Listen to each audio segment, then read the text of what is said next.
everyone. I am Kelly. This is Two Broads Talking Politics, and I am on today with Grace Lynch. Grace is a senior producer at Wonder Media and is the host of a brand new podcast called As She Rises. So, hi, Grace. Hi, Kelly. Thank you for having me. Yeah, always fun to talk to a fellow podcaster. So first, I want to ask a little bit about your podcast history, because you've worked on a few different things. And I often tell people when I'm talking about my podcast that, it's not like NPR or anything. It's just like the conversation you hear. But you actually do a very edited podcast, especially As She Rises. So can you talk just a little bit about your podcast journey? Absolutely. I started producing podcasts in 2019. First with 538 and then with Wonder Media Network now. And I got into podcasting because this is my favorite medium to consume information and to consume news.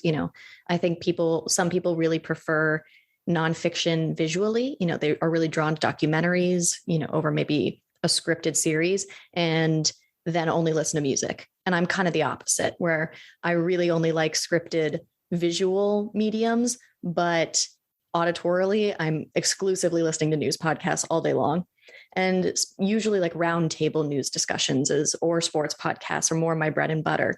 But as I started to kind of flex my journalistic muscles a bit more in the audio space and started thinking about the stories I wanted to tell, these more narrative style shows where I can kind of pursue and investigate an idea and then help the audience through my experience and learnings along the way, emerged as definitely the most exciting thing I could do with the medium and in the space. And specifically for As She Rises, because each episode focuses on a very different location in the United States and its territories, I really wanted to help the listener get there. And I think that audio is a really transportative medium, but in order to do that, you have to infuse each episode with sounds that are specific to the area. So that is also largely why As She Rises is so sound designed, is so soundscaped, because the idea is to drop the listener into each unique location, and each episode should feel wildly different than the next. And what do locations sound like? I mean, obviously people should right after this go listen to your podcast, but can you give us a sense of, what are those sounds? How do you figure out what a place sounds like? Absolutely. In some instances, we were fortunate enough to do local recordings on the ground. So one of my colleagues happened to be in New Orleans right when we were kind of initially conceiving of the show. And she just walked around with a recorder for 2 days and came back with hours and hours of tape that you'll hear in the opening episode, which is about the bayou. And, you hear street performers, you hear jazz musicians, you hear people in bars screaming like, "We're in New Orleans, y'all." And you feel like you're in those streets, and you can imagine being in that town. But then for very different episodes where we weren't able to travel, COVID kind of interceded with some of our production plans, really doing the research about, well, what kind of birds live in the boundary waters? What kind of, wolves are there? It's one of the last remaining places where we have wild wolves. So what could a soundscape sound like that is going to incorporate those markers of the natural habitat and kind of help the listener put themselves there, essentially? Mm-hmm. Yeah, that's really neat. So As She Rises, you're looking at climate change, and we'll talk a little bit about how you're looking at it, what you're doing. But I'm going to ask a question that the answer is just sort of duh, but why climate change? Yeah, it's not duh, I don't think, because for me at least, because despite wanting to be in the audio space for journalism, despite being a news junkie my whole life, despite loving a good political investigation, I have always steered clear of talking about climate change. It really provoked anxiety for me. Mm-hmm. I found it far too monumental to penetrate in any capacity, to wrap my head around. I really, really struggled with it. So talking about climate change for me, the interest for me came from, how can I do that differently? Because to your point, the topic is so important that it feels like a duh to cover it. But my entry point needed to be different because the conversation as it currently exists doesn't work for me. it is actively off-putting. So spurred by the understanding that this is a topic to cover, it is the single most important issue for all people all over the planet to come together and act around. And yet here I am feeling paralyzed. So how can I, by perchance, move that dial a little bit? So you were recently featured in Yes Magazine, and you said, "What I didn't expect to find was that my entire understanding of the climate crisis was wrong." So can you unpack a little bit about what that means? What was your understanding of the climate crisis, and how was it wrong? Absolutely. That feeling of this is too monumental to penetrate was definitely my baseline understanding and baseline knowledge base of the climate crisis. It is global warming. It is on this massive scale. And in one of my first conversations with Kim Blazer, who's an Indigenous poet from the White Earth Reservation, she just kind of patiently, when I expressed that to her, kind of like cocked her head, and she was like, "But that's the point." She's like, "We are small. We are insignificant in comparison to the momentous natural world. And to see yourself as just one small player in something so much bigger than yourself actually is the correct orientation of human to earth." And that from that position is how you should act. So if you can't, me, Grace Lynch, alone in Brooklyn, solve global warming, because that's impossible and that's a recipe for anxiety, then perhaps you can think about, okay, I'm just one person in one community doing a set of very small things. And how could those things be better? And how can I find another community where my small contribution or my volunteer hours can make a difference for that community? And so that kind of reorientation, that being small in the face of this large scale crisis is important, and recognizing that is valuable. And it does then reprioritize the earth and what it is going to do, whether we like it or not, and helps us figure out how we can have a relationship to that. So I was very grateful for Kim, who really put that perspective, or changed that perspective for me. And then she beautifully, as you can hear in the episode about the boundary waters, she beautifully tied it to poetry and the role that poetry has to play in helping people understand their smallness or their insignificance and finding beauty in that. Yeah, so you said you wanted to take sort of a different approach to this topic, and I think that starts to get at it, right? That you're talking to people who are poets, who are writers. Why was this the approach that you took, and how does that sort of help us get into this topic in a way that that a lot of people don't want to? Yeah, I think it had both it served a practical purpose and an emotional resonant purpose. The tactical purpose was in hopes of setting the scene for the listeners who can't physically be in this place with me, can't see what I'm seeing or see what our guests are seeing. I needed to paint the picture, and a lot of that's done through soundscapes. But the other artistic medium we have that can use an economy of words to explain grand ideas is poetry. So having each episode open with poetry that is a poet reflecting on the change they're seeing in their world, even if you don't grab every single word, or even if you don't, dissect the poem, with a close reading immediately, it does kind of instantaneously put you in a new place and set a new tone. And I think that was the tactical way we were going to get people to immediately drop in with us. And then the more like emotional, empathetic approach is that art resonates with people. And it is because these ideas and these events are so monumental and large that we need to make them comprehensible and relatable. And I think that art has the ability to do that more than just about anything. And poetry, even more so, is so valuable in terms of just contextualizing these ideas. So admittedly, I'm not a person who's followed a lot of modern poetry. Are there a lot of people writing, a lot of especially women, and in this case, writing about climate, about land, about, what does that sort of landscape of literature look like? There is a lot of work being done now. And I will say a lot of it's also being done by like Gen Z and a younger generation is really, I feel like their art is largely inspired by climate and grappling with the climate crisis, which makes sense. I'll also say it's a huge through line in Indigenous writing because they have like the First Nations people of North America have a very specific point of view on the climate crisis and a very different relationship to nature, and one that is often really left out of the conversation and is really valuable to hear. And so we really let the poetry dictate the path of the show, so that we first and foremost looked for poetry that spoke to these ideas, and from there then tried to pair that with another activist or someone who was working on a similar issue to build out a full episode. But the climate poetry space is definitely growing and very strong, and there's many strains of it as well.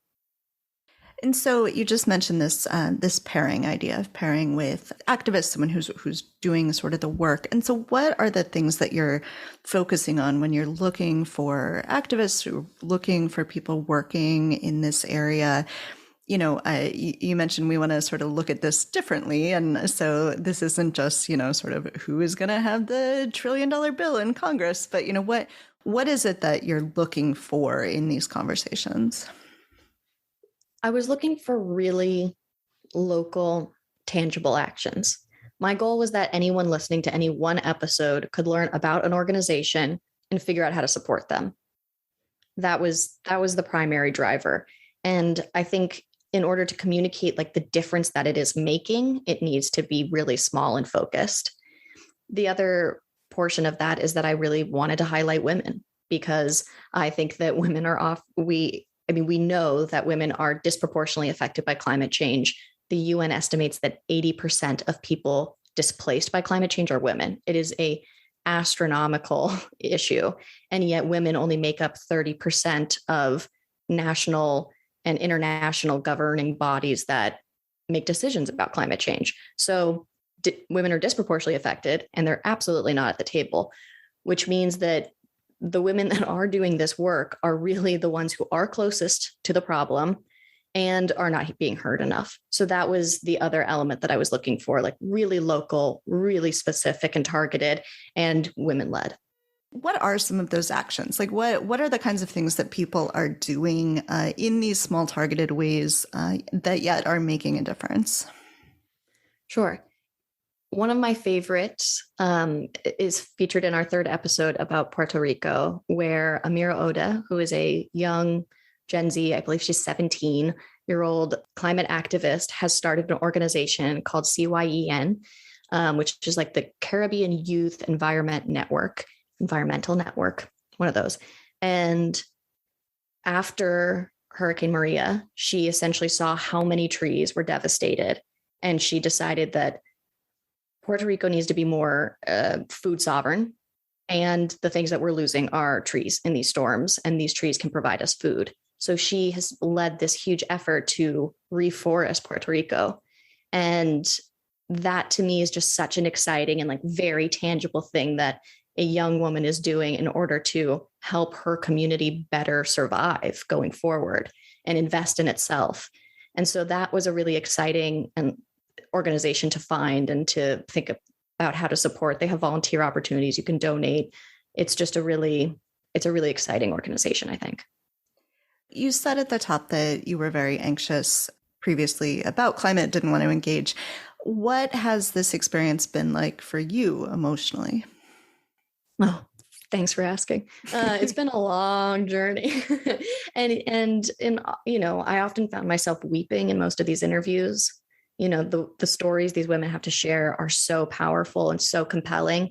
And while them really breaking down the complexities of their environment and what they're up against, and then still every single one of them finding hope and a reason to keep going at the end, was pretty momentous.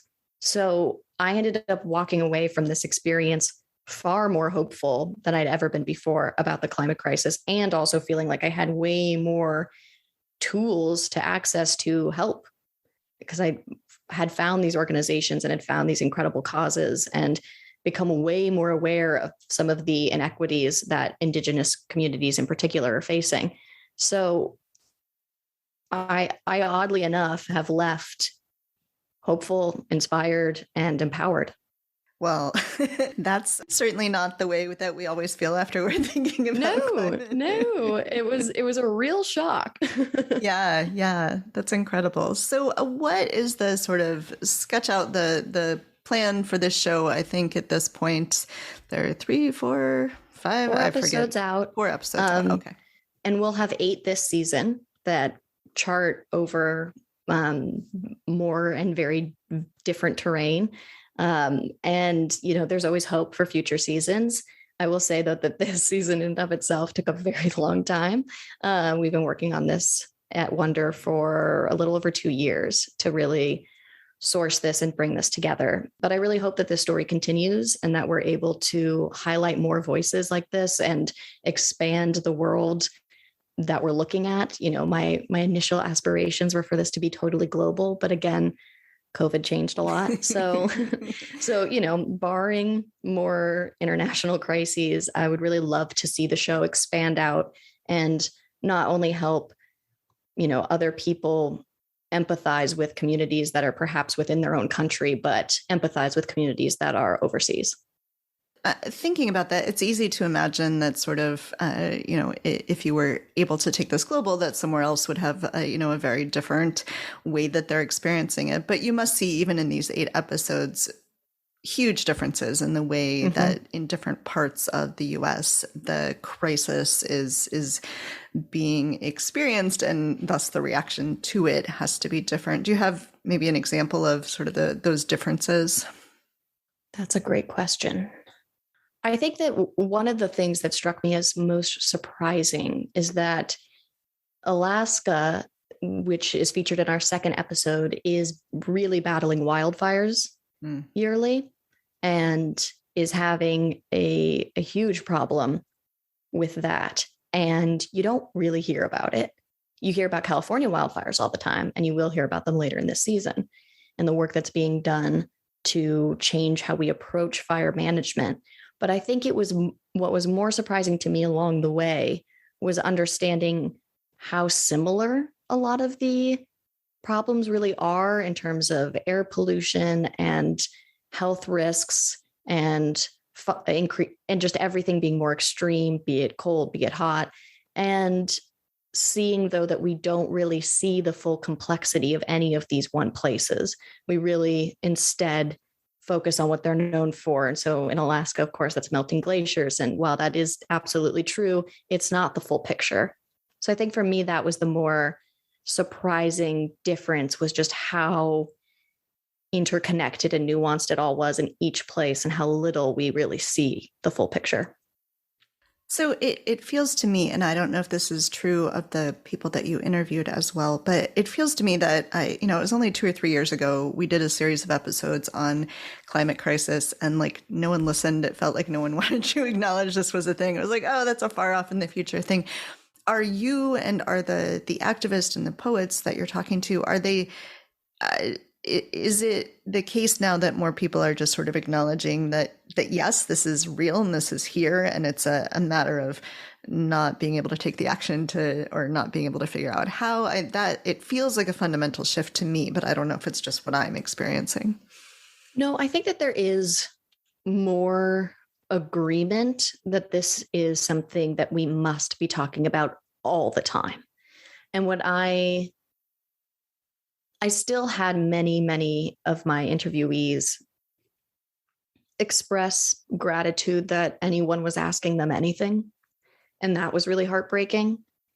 And I do think, though, that on a larger scale, there is more of an appetite for these stories and more of an appetite for understanding. And even more than that, an appetite for agency. I think a lot of people feel like they can't do anything about this and also know that they must. And I'm not one to promote this idea of like, if just you stop using X product, we're all going to be fine. I think that there's a lot of structural accountability that needs to happen and change. But I also think that people need to be able to do something. And that's why the women I spoke to are so inspiring, that are doing this work on the ground, and would like supporting their work would actually benefit the lives of the people in their community. So I do think that there is a little bit more appetite for these conversations, but I'm not going to say that, everyone and their dog was clamoring to to talk about climate change all the time. A lot of people were like, "Oh, that's a downer," and I'm like, "Okay, well, that's not one, or like something we can negotiate, and two, if you actually listen to the show, you might feel a little differently." Yeah. Well, speaking of, how can people listen to the show? As She Rises is available wherever you get your podcasts. Wherever you're listening right now, head on over. Love it. Is there anything else you want to make sure we talk about? I think the last thing I'll say is that, I am coming at this conversation from a position of privilege. And I acknowledge my own personal connection to the issue in the opening episode, and kind of how my life has been transformed by climate change as well.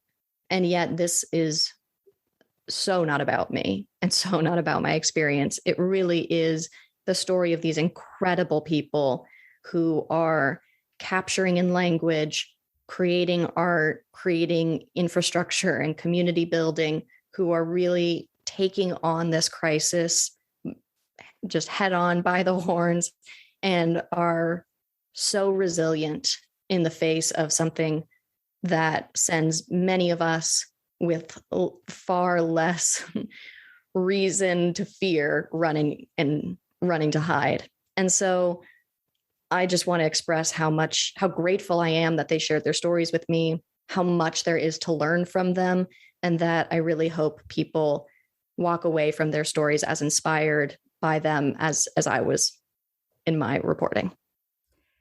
Well, thank you, Grace. Anything that can give us hope right now, I think, is really important. And I'm really grateful to you for talking with me today, and also for doing this work. Listeners who have not edited audio may not quite understand just how much work something like As She Rises is. But I promise you, I am fully appreciative of how difficult that work is.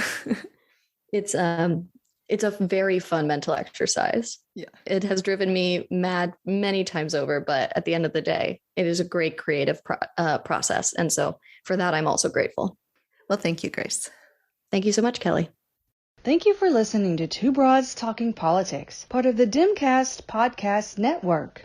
Our theme song is called Are You Listening, off of the album Elephant Shaped Trees by the band Immunuri, and we're using it with permission of the band. Our logo and other original artwork is by Matthew Weflin and was created for use by this podcast. You can contact us at twobroadstalkingpolitics@gmail.com or on Twitter or Facebook at Two Broads Talk. You can find all of our episodes at twobroadstalkingpolitics.com or anywhere podcasts are found.